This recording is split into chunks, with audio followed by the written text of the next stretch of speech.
하나님의 말씀 신약성경 사도행전 8장입니다. 사도행전 8장 2절에서 8절까지입니다.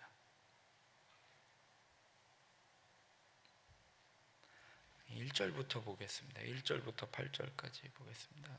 199면 전후에 있습니다. 1절 후반절 그날에부터 읽겠습니다. 같이 봉독합니다. 그날에 예루살렘에 있는 교회에 큰 박해가 있어 사도 외에는 다 유대와 사마리아 모든 땅으로 흩어지니라. 경건한 사람들이 스데반을 장사하고 위하여 크게 울더라. 사울이 교회를 전멸할세 각 집에 들어가 남녀를 끌어다가 옥에 넘기니라. 그 흩어진 사람들이 두루 다니며 복음의 말씀을 전할세 빌립이 사마리아 성에 내려가 그리스도를 백성에게 전파하니 무리가 빌립의 말도 듣고 행하는 표적도 보고 한 마음으로 그가 하는 말을 따르더라. 많은 사람에게 붙었던 더러운 귀신들이 크게 소리를 지르며 나가고 또 많은 중풍병자와 못 걷는 사람이 나으니 그 성에 큰 기쁨이 있더라. 아멘. 하나님이 사용하신 것들이라는 제목으로 말씀 나누고 기도하겠습니다. 사람들에게요, 우리에게요, 좋지 않아 보이는 일들이요, 하나님의 섭리 속에서는요, 가장 선한 것이 될 수도 있습니다. 그러니까 우리가 볼 때는요, 이거 불행한데, 이거 이 일이 안 좋은데, 왜 이러지? 이 어려움이 있는데, 이러한 것들이요, 하나님의 섭리 속에서는요, 그것이 또 선한 것이 될 수 있다라는 것입니다. 그래서 우리가 이 성경 말씀에 모든 것이 합력하여 선을 이룬다라는 말씀처럼요, 예루살렘 교회가요 그랬다라는 거예요. 핍박당한 일이 그랬습니다. 핍박당하고 고난당하는 것을 좋아하는 사람은 아무도 없습니다. 의도적으로 고난당하는 것을 자초하는 사람은 아무도 없다라는 것입니다. 그런데 하나님은요, 그 핍박과 고난을 통해서요, 복음이 여러 지역에 널리 전파되는 그 역사로, 선으로 하나님은 바꿔주심을 성경은 우리에게 말씀을 하고 있습니다. 그럼 오늘 하나님이 사용하신 것이 무엇이냐? 첫 번째는요, 상황을 사용을 하십니다. 스데반의 순교를 통해서요, 예루살렘 교회에 큰 핍박이 일어납니다. 베드로가요, 설교를 전했을 때 베드로가 유대인들에게 너희들이 예수님을 십자가에 못 박았다라고 이야기를 했을 때는요, 그들이 마음에 찔려가지고요, 그럼 우리가 어떻게 할까라고 물어봐요. 회개하라라고 이야기해요. 근데 스데반이요, 똑같이 예수님을 너희가 십자가에 못 박았다라고 이야기하니까요, 백성들의 반응이 마음에 찔려 이를 갈았다라고 이야기를 하고 있어요. 복음이 그때부터 이제 핍박이 이제 시작이 되었다라는 것입니다. 그래서 스데반의 순교는요, 경건한 사람들에게 있어서, 믿는 사람들에게 있어서 큰 슬픔이 되었습니다. 게다가 박해는 거기서 끝난 것이 아니라 사울이라는 사람을 통해서 교회를 잔멸하기 시작했다라고 성경은 말씀을 하고 있습니다. 1절부터 보면 그날에 예루살렘에 있는 교회에 큰 박해가 있어 사도 외에는 다 유대와 사마리아 모든 땅으로 흩어지니라. 경건한 사람들이 스데반을 장사하고 위하여 크게 울더라. 사울이 교회를 잔멸할세 각 집에 들어가 남녀를 끌어다가 옥에 넘겼다라고 말씀을 하고 있습니다. 한창 교회가 부흥했던 그 교회가 핍박을 당하게 되었다라는 것은요, 우리가 그냥 순간 생각할 때 이거 교회에 좋지 않은 일이구나 라고 생각을 할 수 있다라는 것입니다. 그러나 그 교회의 핍박 뒤에는요, 하나님의 놀라운 섭리가 있었습니다. 그동안의 그 초대교회는요, 예루살렘 중심으로만 성장을 하고 있었어요. 그리고 유대인 중심으로만 복음이 전파되고 있었다라는 것입니다. 교회 안에, 초대교회 안에 히브리파, 그 다음에 헬라파 사람들이 있었지만 둘 다 유대인이었다라는 것입니다. 그들은 모두 유대인의 범주 안에서만 복음이 증거되고 서로 물건을 통용하고 서로 교제하고 교회가 부흥하고 있었다라는 것입니다. 아직까지는 복음이요, 이방인들에게는 전파되지 못하고 있었다라는 것입니다. 근데 복음은요, 혈통을, 사람을 차별하지 않는다라는 것입니다. 예수님께서 승천하시면서 말씀하셨잖아요. 오직 성령이 너희에게 임하시면 너희가 권능을 받고 예루살렘과 유대와 그 다음에 뭐예요? 사마리아와 땅끝까지 이르러 복음의 증인이 되라라고 말씀을 하고 있습니다. 유대인들에게든 헬라인이든 이방인이든 십자가에 못 박히신 예수님은, 부활하신 예수님은 그들에게 다 전해져야 할 복된 기쁨의 소식이라는 것입니다. 그래서 유대인에게나 헬라인에게나 유일하신 구세주는 오직 예수 그리스도인데, 하나님은요, 이 핍박이라는 상황을 통해서 이 복음이요, 이방인들에게 전파되게 되었다라는 것입니다. 교회가 핍박받는 상황을 통해서 예루살렘에만 머물러 있던 사람들이요, 다른 지역으로 흩어지게 되었다라는 것이에요. 4절에 보면은요, 그 흩어진 사람들이 두루 다니며 복음의 말씀을 전했다라고 말씀을 하고 있습니다. 하나님의 섭리대로요, 이제 성도들이요, 이방인 지역으로 흩어지게 되었다라는 것입니다. 물론 교회의 자발적인 행동은 결코 아니었습니다. 핍박이라는 이 타의로, 그렇지만 하나님의 놀라운 섭리로 교회는 마침내 온 지역에 복음을 전하기 시작했다라는 것입니다. 하나님은요, 어떠한 악조건이라도요, 그 상황을 사용하셔서 뒤집으신다라는 거예요. 역전시킨다라는 것입니다. 그래서 모든 것이 합력하여 선을 이루는 일은 지금도 진행되어 가고 있다라는 것입니다. 왜요?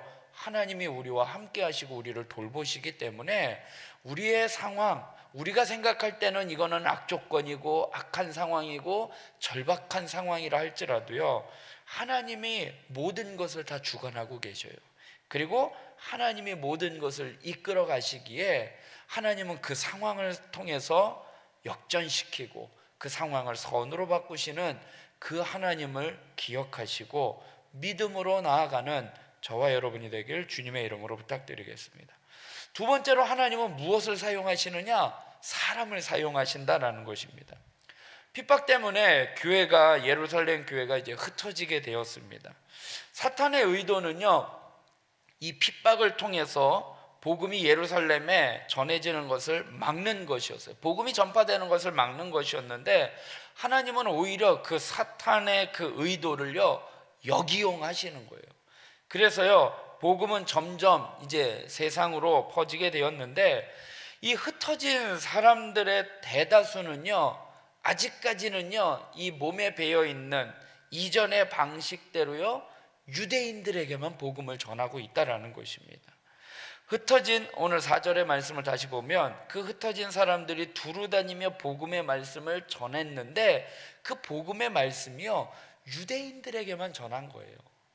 핍박으로 인해서 교회가 예루살렘 교회가 이제 핍박으로 흩어지게 되잖아요. 흩어지다 보니까 이제 뿔뿔이 흩어지는데, 그 중에서 이제 믿지 않는 유대인들이 있다 보니까 그들에게 이제 복음을 전하게 되었다라는 것입니다. 아직 유대인들과 이방인들 사이에는요, 보이지 않는 장벽이 존재했기 때문이라는 거예요. 이 장벽이라는 것이요, 이게 쉽게 넘기가 어려운 장벽이었다라는 것입니다. 그런데요, 한 사람만은 달랐다라는 것입니다. 바로 예루살렘 교회의 7집사 가운데 한 사람이었던 빌립이었다라는 것입니다. 근데 이 빌립이 어떻게 해요? 복음이 유대인이 아닌 사마리아인에게 복음을 증거하기 시작했다라는 것입니다. 5절부터 보면 빌립이 사마리아 성에 내려가 그리스도를 백성에게 전파하니 무리가 빌립의 말도 듣고 행하는 표적도 보고 한 마음으로 그가 하는 말을 따르더라 말씀을 하고 있습니다. 사도행전 1장 8절의 말씀을 다시 한번 보면은요, 예루살렘과 유대와 그 다음에 어디예요? 사마리아. 지금 이 빌립이 그 하나님의 말씀 그대로 흩어지는 상황 가운데 사마리아에게 복음을 증거하게 되었다라는 것입니다. 사마리아인들과 유대인들 사이에 이 보이지 않는 장벽이 있는데, 이 보이지 않는 장벽이 뭐냐면요, 사마리아인은요 같은 유대인이지만 이방인들과 혼혈된 백성이라는 거예요. 우리와 똑같은 민족이지만 예전에 나라가 남유다와 북이스라엘로 이렇게 두 개가 나눠져 있잖아요, 솔로몬 이후에. 근데 북이스라엘은 아수르라는 나라가 침공을 했는데 그 아수르 사람들과 혼혈이 되었다라는 거예요. 그런데 남유다는요 혼혈이 되지 아니하고 우리는 백의 민족 해가지고 우리는 혈통을 지켰는데, 저 북쪽에 있는 사마리아 유대인들은 혼혈이 되어서 이 민족이 섞여버렸다라는 거예요. 그러니까 정통이 아니라는 거예요. 부정하다라고 이야기를 해서요 사람 취급을 하지를 않은 거죠. 그래서 이방인 여인이 예수님한테 와가지고 우리 자녀 좀 고쳐주세요 하니까 자녀의 떡을 개들에게 주는 것이 합당하지 않다라고 이야기할 정도로 개만도 못하는, 짐승만도 못하는 민족으로 취급했다라는 것입니다. 그렇기 때문에 우리 유대인들은 하나님의 백성의 선민인데 너희들은 혼혈이 되었기 때문에 이방인으로 전락한 존재였다라고 해서 멸시했고 배척했다라는 것입니다. 그런 사마리아인에게 복음을 전한다? 이게 쉬운 일은 아니었다라는 것입니다. 누구나 상상할 수 없는 일이었다라는 것입니다. 그러나 빌립은요 그런 고정관념을 깨고 빌립의 담대함은요 놀라운 열매를 맺게 되었다라는 것입니다. 빌립이 사마리아에서 복음을 전하자 사마리아 사람들은 복음을 기꺼이 받아들입니다. 그리고 귀신들이 떠나가며 병자들이 고침받는 사건이 줄줄이 일어나게 됩니다. 7절부터 보면 많은 사람에게 붙었던 더러운 귀신들이 크게 소리를 지르며 나가고 또 많은 중풍병자와 못 걷는 사람이 나으니 그 성에 큰 기쁨이 있더라 라고 말씀을 하고 있습니다. 이런 기적들은요 하나님이요 사마리아 백성들도 사랑하신다라는 증거예요. 이방인들도 하나님은 사랑하신다라는 증거라는 것입니다. 하나님은요 고정관념에 얽매이지 아니하고 복음을 담대하게 전하는 한 사람 빌립을 통해서 수많은 영혼을 구원하고 계신다라는 것입니다. 우리의 시각으로 볼 때는요 상황, 이거 안 좋은 상황이에요. 그리고 우리의 고정관념으로는 아니 어떻게 저런 사람들에게 복음을 전하지? 하지만 그 가장 악한 일들조차 하나님의 손 안에서는요 가장 선한 것이 될 수 있다라는 것입니다. 이 진리를 깨닫고 우리 현재와 미래에 일어날 모든 일들에 대해서 하나님 앞에 감사하고 찬송할 수밖에 없다라는 것입니다. 이해가 되지 않더라도요 하나님의 크신 능력과 지혜를 믿고 묵묵히 참고 견뎌며 그 하나님의 뜻을 이루어 나아가는 저와 여러분이 되길 주님의 이름으로 부탁드리겠습니다. 빌립은요 그런 고정관념을 깨버리고 하나님의 말씀에 순종하여 이방인들에게 복음을 증거했다라는 것입니다. 우리는요 하나님은 상황과 사람을 통해서 역사하셔요. 그래서 우리는요 하나님 앞에 기도해야지 되는 거예요. 저는 이제 그 성경을 보면 왜 이 단어를 썼을까? 저는 이렇게 말씀을 볼 때 그런 관점으로 보거든요. 똑같은 단어를 반복되는 거, 그리고 왜 또 굳이 이 말을 썼을까라는 거를 볼 때, 그리고 이제 언어 유희라고 말이 이렇게 비슷한 말을 쓰는 것처럼 제가 기도에 대해서 계속 말씀을 전할 때 따라 붙는 단어가 있어요. 기대하라, 그리고 기다려라. 그렇게 말씀을 드렸잖아요. 기도하고 기대하고 기억하라, 다 기자로 시작되는데 제가 전에 한번 전했을 때에 한 가지 단어가 더 있었는데 생각이 안 난 거예요. 기억이 안 났어요. 그게 뭔가 봤더니요 기억이라는 단어더라고요. 뭐냐면요 우리가 기도할 때요 하나님의 약속을 붙잡고 기도하라라고 이야기를 하잖아요. 그 약속을 붙잡는 게 뭐예요? 그 하나님의 약속을 기억해야지 된다는 거거든요. 그래서요 기도할 때요 하나님의 역사, 상황과 사람을 통해서 어떻게 역사하실지 우리는 잘 모르거든요.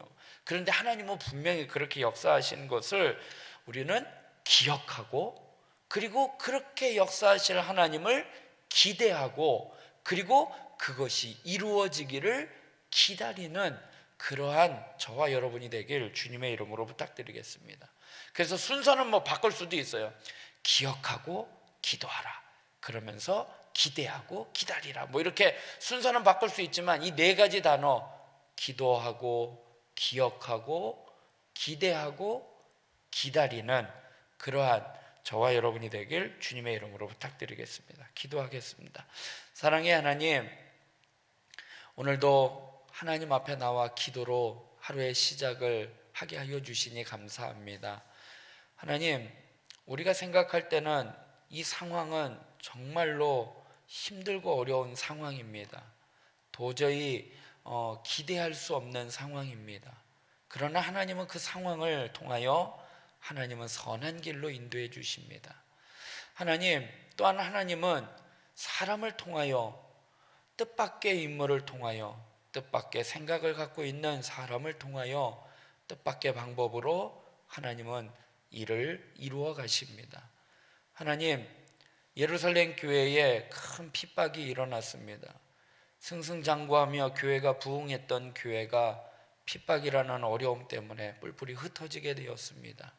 그러나 하나님은 그 상황을 통하여 복음이 땅끝까지 증거되게 하셨습니다.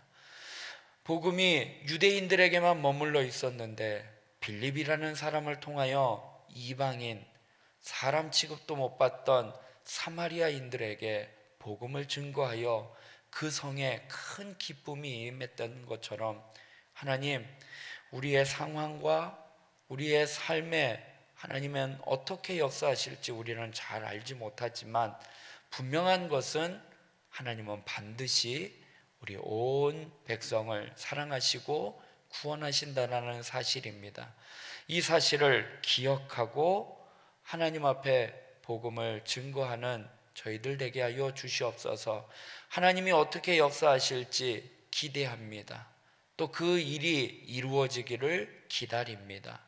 기도하면서 기다리오니 하나님 인도하여 주시옵소서.